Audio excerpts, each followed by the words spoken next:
So the woman wouldn't allow me to call my family nor my brothers. So she had like this office where, like, I guess she would work from, and I knew what type of number, what type of piece of paper or card, I can't remember, that had the number that I can get in touch with my siblings on.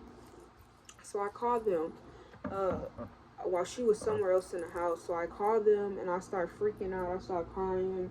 I'm letting them know, what I've been going through, everything that has happened to me while I was in these people's care. And so she found out. Y'all, when she found out, I got it. I got it. She had this basement. Um, and it wasn't like a downstairs basement. And I don't even know if it would be called a basement. Uh, it was just this room, and it was very cold. It was tile floor. It wasn't no carpet. It wasn't no beds. It wasn't nothing. I was in that room for about a good 3 days. Okay. That's where she would have me at. I wasn't able to call nobody. I wasn't able to eat. I wasn't able to do nothing. I was in that room for 3 days because I snuck and I called my siblings. And when I called them, I was crying. And of course, back then they still don't understand what's going on because, again, we're kids. So they living their best life and I'm crying.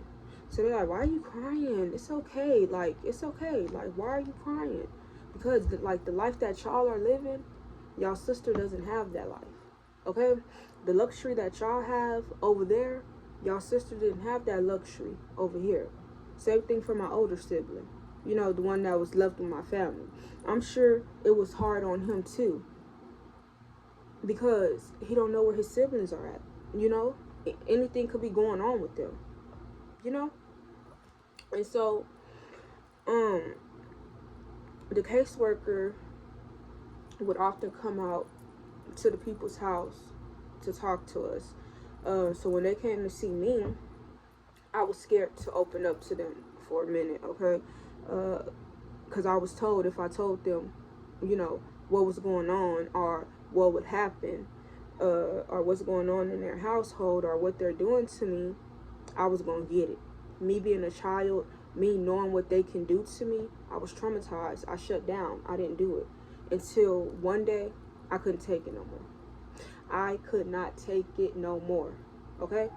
So I made the woman pinky promise to me that if I tell her what was going on, that she had to pull me out that house that very same day. I told her, you can't leave me here if I tell you what happened. You can't leave me here if I tell you what they put me through. You cannot leave me in this house if I let you know what these people are doing to me. And she didn't leave me. She knew everything. I literally told her everything that was going on. They walked out in handcuffs. I walked out crying and went to another home. So the second home that I went to, it was way, way, way, way, way better than the first home that I went to.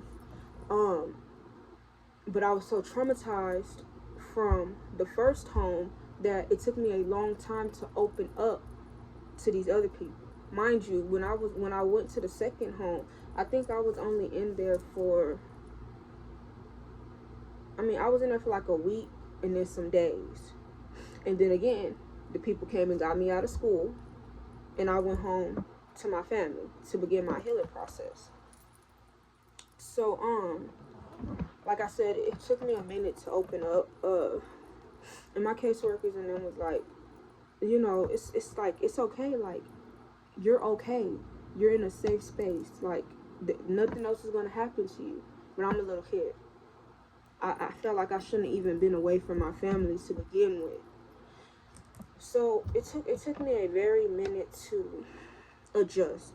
And as I was adjusting and getting to open up to them more, it was already time for me to go, which is fine.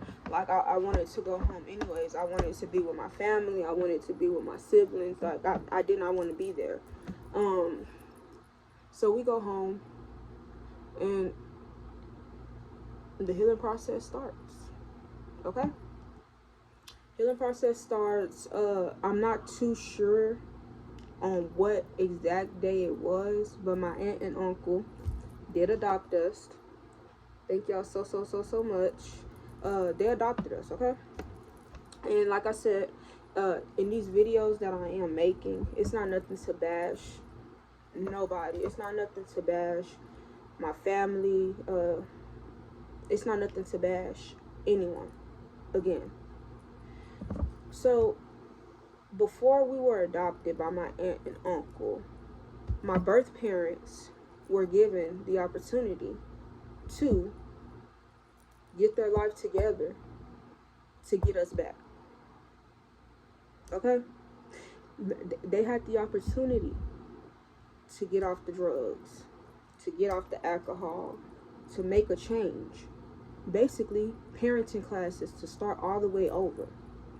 But their addiction was more important than us.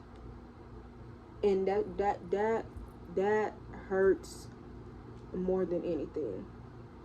Okay? It hurts so bad, because you mean to tell me y'all the reason that we got picked up in the first place. Y'all the reason that I have all these problems. Y'all the reason that it's hard for me to let people in. Y'all the reason that it's hard for me to let people go. Y'all play a major role in everything that goes on in our childhood. Y'all do that. Y'all screwed us up horribly. And it sucks bad. The pain and the scars don't go away. They don't. I'm sorry. They just don't. They're there permanently. But and this goes back to what I talked about in my very first video about the self-harm. What are you going to do? Are you going to sit in sorrow and be miserable?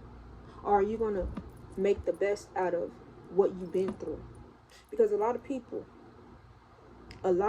tell me, I don't know how you are this strong after everything that you have been through. I don't know how you are this strong with these type of abandonment issues.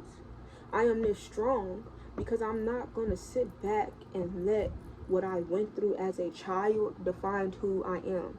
I'm not going to sit back and let what I went through as a child determine the young lady and the woman that I am growing up to be. And that's just what it is. Okay? Back on the abandonment issues, like I said, CPS, that was a whole story. It took us a minute to, I guess it took them a minute, because I honestly don't know how the whole process of that type of stuff goes, but it took them a minute to get everything situated, to, you know, for my aunt and them, but I hate getting close with people. I do. Because when I love hard. I love hard. When I love hard. And I hate that for myself. Because in a way, it's a good thing, but it's also a bad thing. And I tell everybody this, even like friends, family, my teachers, my co-workers, like anybody who knows Tamisha knows what Tamisha been through. Can't nobody tell my story better than me. childhood trauma is not for the weak, okay? That's why I can relate to a lot of people, and that's what I want my channel to be based off as. We have a past, but we cannot let our past define who we are today. That's exactly why that quote is why we cannot let our past define who we are today. Because y'all think that if I would have let my past define who I am today, I would be sitting here right now? No. I would be a different Tamisha. I wouldn't be the same Tamisha. And that's the scary part. Because I know what I'm capable of. And I hate being pulled out of my character. Like, I hate when I get in blackout mode. Because when I become blackout mode, Tamisha, anything and everybody that's in my tunnel vision, get that raft. I have come a long way from when I first started. And y'all probably saying, well, how does that relate to abandonment?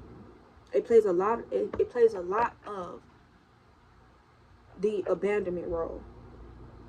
So because of my abandonment issues, I can't let go of people.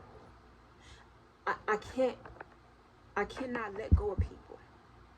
If I tell you that I love you, I have to keep you around.